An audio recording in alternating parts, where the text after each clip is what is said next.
also always was, always will be Aboriginal land. It's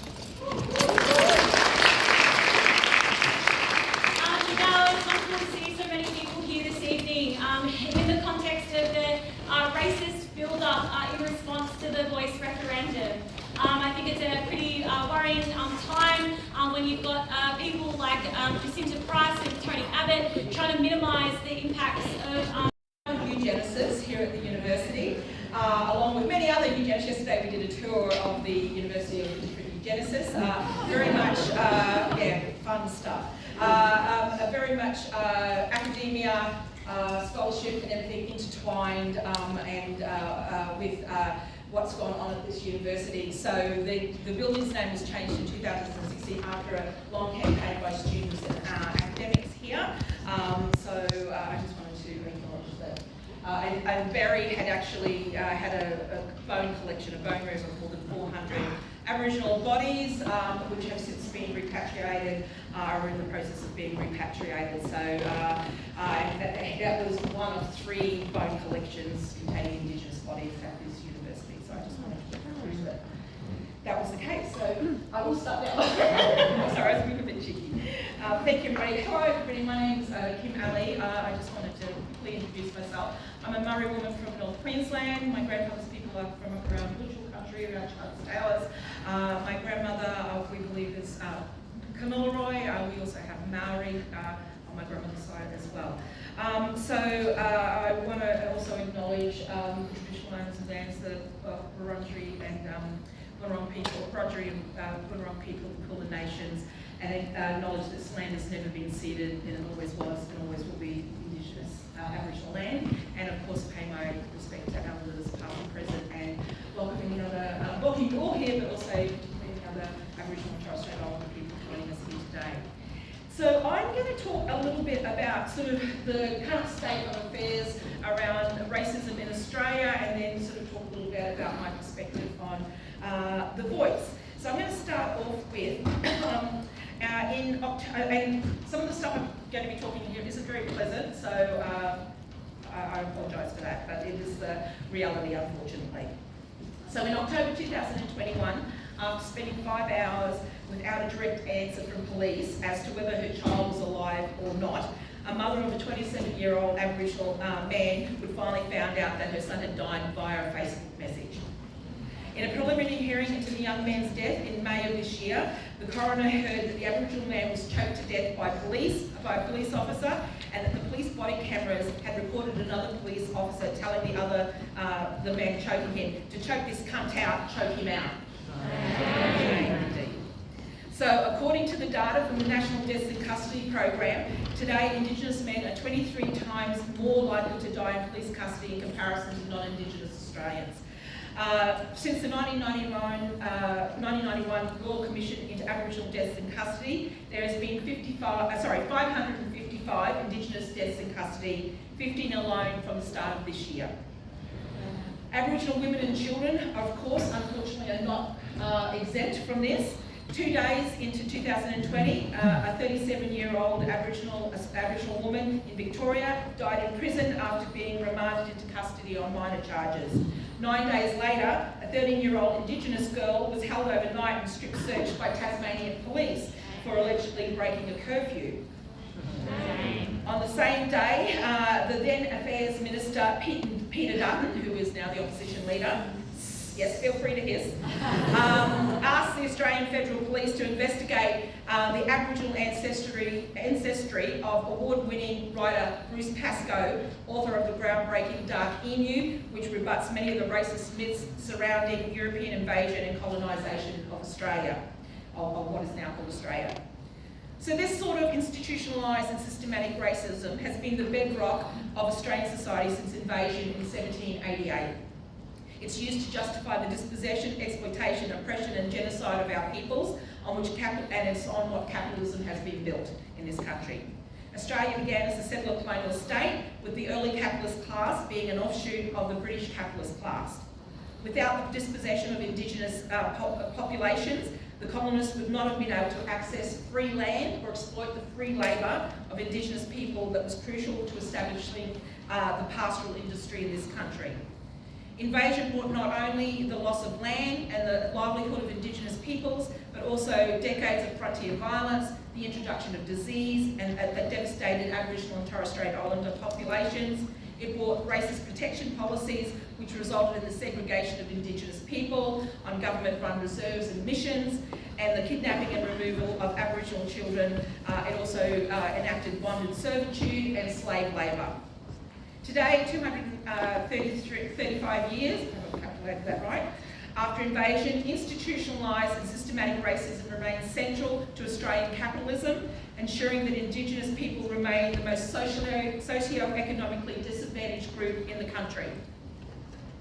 According to a July 2022 report by the Australian Government's Australian Institute of Health and Welfare, there is one-third health gap between Aboriginal and Torres Strait Islander people and the rest of the Australian population. Not only do Indigenous people experience the burden of disease at a rate of 2.3 times that of non-Indigenous Australians, we die 8 years earlier than non-Indigenous people. Our infant mortality rates are 2.1 times higher than they are for non-Indigenous people. Today, Indigenous communities are experiencing a suicide crisis. It's the second leading cause of death among Indigenous males and the 10th leading cause of death for Indigenous females.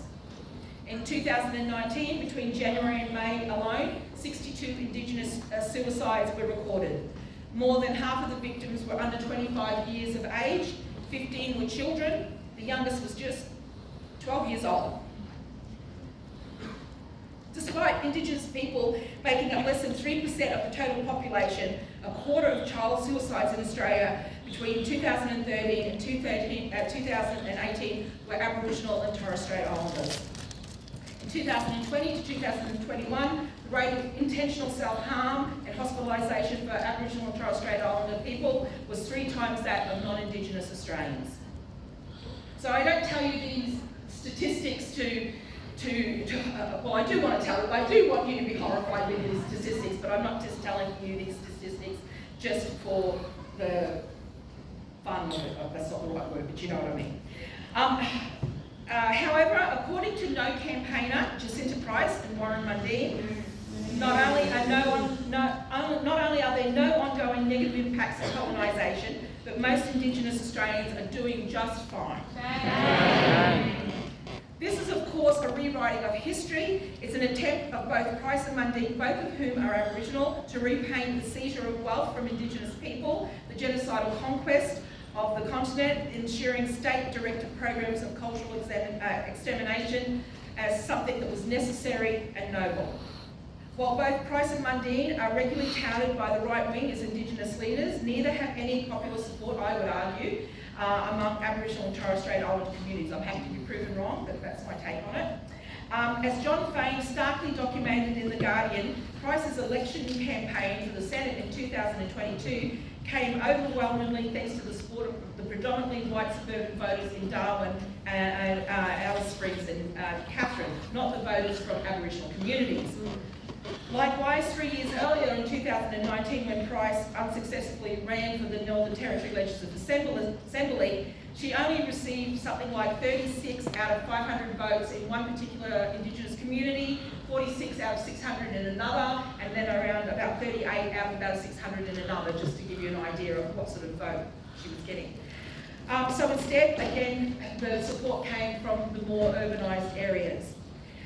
Recently, you probably would have seen Warren Mundine's daughter, Garagaya, I apologise if I pronounced that wrong, Riley Mundine, recently spoke out against the No campaign, her father, and his recent role he played at the Conservative Political Action Conference held in Sydney in August. At the conference, racist, fascist and white Christian nationalists took centre stage alongside a long list of current and former state and federal Liberal national politicians, and saw Mundine actively defending the overt and public anti-Aboriginal racism of not only the conference participants but also other No campaigners. So if you missed it, there was a so-called comedian who had adopted a fake name which was that implied that he may have been Jewish. And that he worked for the UN, so the whole sort of anti-Semitic world domination rubbish, which is just outrageous in and of itself. But then he went on to talk about paying the rent and, in a derisive way, and that traditional owners were black violent men. Very shameful. While it's completely understandable that his daughter is struggling to comprehend such a metamorphosis, politically it's not difficult to understand.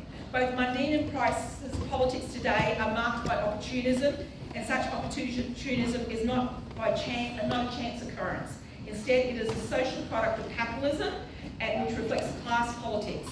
Capitalism encourages figures like this to abandon their class and their communities and their community politics for the sake of their own self-interest.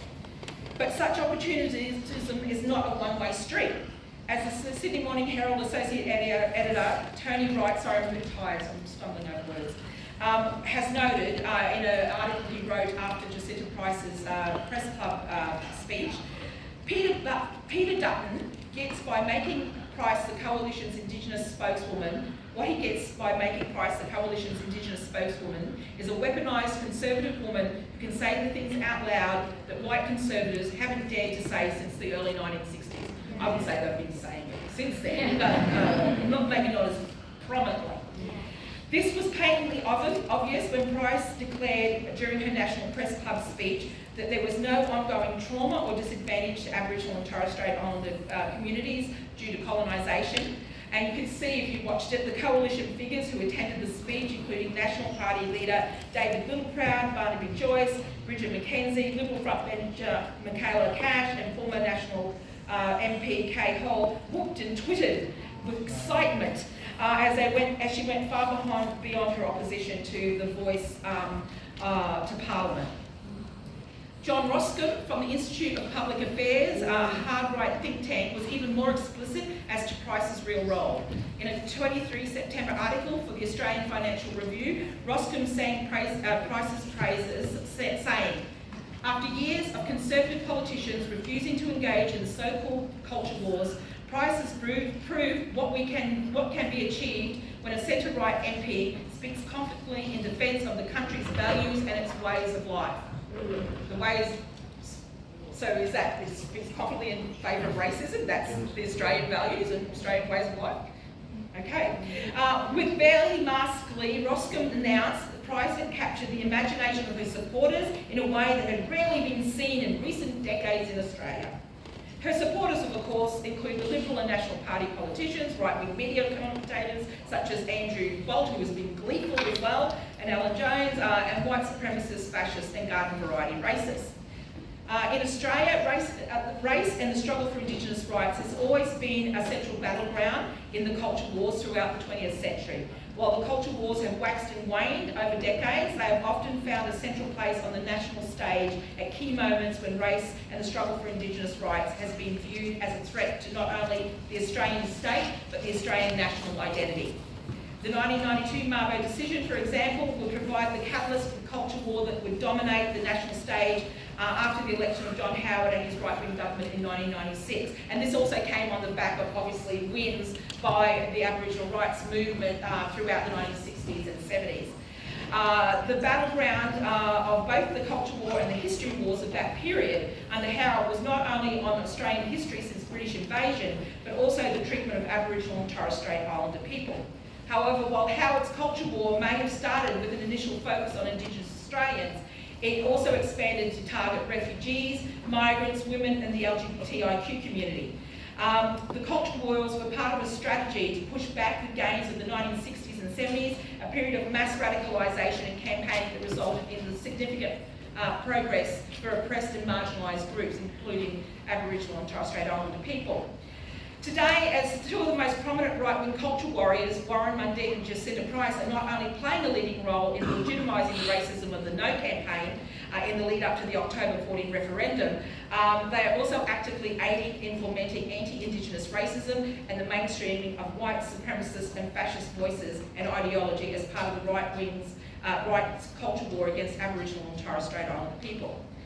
As the Racist No campaign has gained traction, racist rhetoric has dominated the stage, with mainstream racists such as Peter Dutton, who has claimed that the Voice will re-racialise Australia society as if it wasn't already racialised, undermine democracy, Yeah, okay. And give special privileges. I keep hearing about these special privileges. I yet to get them. I don't know, was I behind the door when they, I don't know. But anyway, so Marsha Langton was absolutely correct when she pointed out every time the No case raises their argument, if you start pulling it apart, you get down to the base racism. I'm sorry to say that that's where it lands, or sheer stupidity, and there is a lot of sheer stupidity there as well.